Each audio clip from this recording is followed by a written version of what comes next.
Olá pessoal, tudo bem? Carla Zambelli aqui. Eu vim para poder resumir o que foi esse pedido do PL em relação às urnas eletrônicas. Bom, foi verificado nas urnas que existem mais ou menos dois tipos de urnas. Urnas depois de 2020, que são as urnas eletrônicas UE 2020.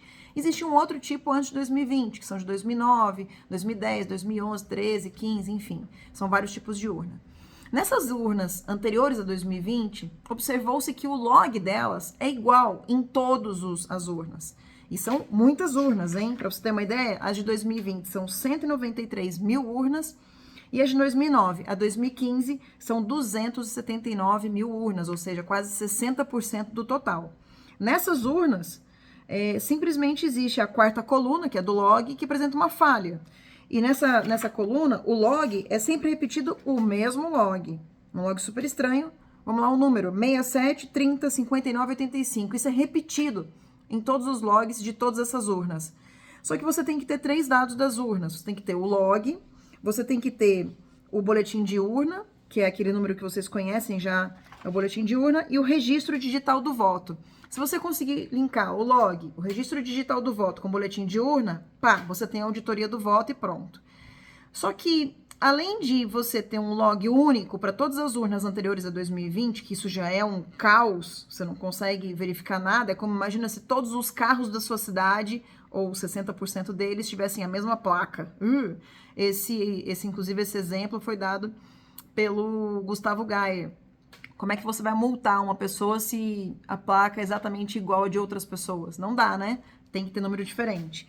Então vamos lá. E a segunda ocorrência que é muito importante é que todas as urnas que tiveram algum tipo de problema durante a eleição, foram mais de 200, que foram desligadas e ligadas novamente, registrou-se nas atividades ou o nome do eleitor ou o seu número do título de eleitor. Só de ter acontecido isso já é um estrago absoluto, tá?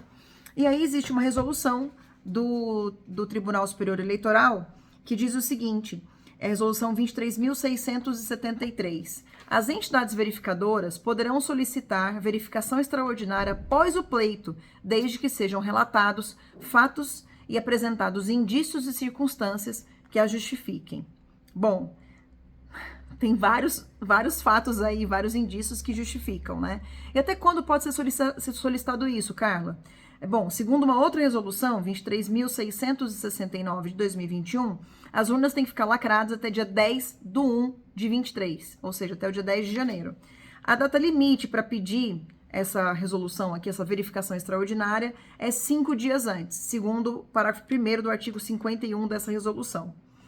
E aí tem uma outra lei, né, a lei 9.784 de 1999, que fala que tem que ser deliberado pelo Pleno do TSE a apuração pelos resultados parciais e o resultado geral da eleição para presidente ou vice-presidente. Então, o TSE agora precisa decidir, de acordo com esse pedido que a gente fez, e eu vou ver para vocês o pedido agora para vocês, quais foram os pedidos que o PL fez para o TSE. Bom, receber a representação, mandar a representação para o MP eleitoral, intimar o polo passivo, ou seja, o PT, para poder ser ouvido o contraditório. O quarto pedido, abrir uma comissão técnica totalmente independente, sem pessoas do mesmo partido, sem pessoas de partido nenhum e sem pessoas que trabalhem na justiça eleitoral, certo? E o quinto é invalidar os votos decorrentes das urnas em que comprovadas as desconformidades irreparáveis do mau funcionamento dos modelos 2009, 2010, 2011, 2013, 2015, sendo determinadas as consequências práticas e jurídicas devidas com relação ao resultado do segundo turno das eleições, decorrentes com relação ao resultado do segundo turno das eleições de 2022. Esse processo, essa representação, ela caiu com o número 060 1958 94 2022 600 0000 lá no TSE.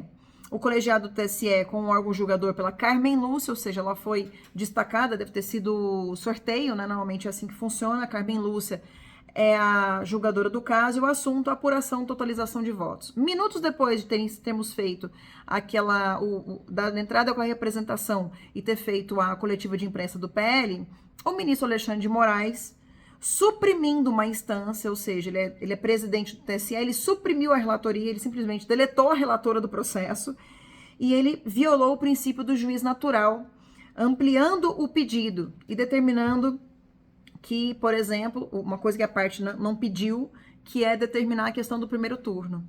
Então, estranhamente, o ministro Alexandre de Moraes comete 3 erros, né, como o juiz não deveria cometer, principalmente como presidente de uma das casas, né, e só terminando dizendo o seguinte, que todo regime democrático tem alguns pilares. O terceiro pilar é garantir a garantia irrenunciável das eleições livres, justas e igualitárias, realizadas mediante um sufrágio universal. Então, pessoal, a gente só quer que esse terceiro pilar da nossa democracia seja respeitado e que os nossos pedidos sejam avaliados, mas pela ministra Carmen Lúcia, que é a relatora do caso. Outra coisa, uma dessas leis que eu li para vocês, que é a lei do 9.784, ela diz o seguinte, tem que ser deliberado pelo pleno do Tribunal Superior Eleitoral, e não por uma pessoa somente. A relatora do caso é a Carmen Lúcia, e tudo tem que ser deliberado pelo pleno do Tribunal Superior Eleitoral. Tá entendido, Alexandre de Moraes? Tem que seguir bonitinho, tá? O que tá na lei. Gracinha. Beijo, tchau, tchau.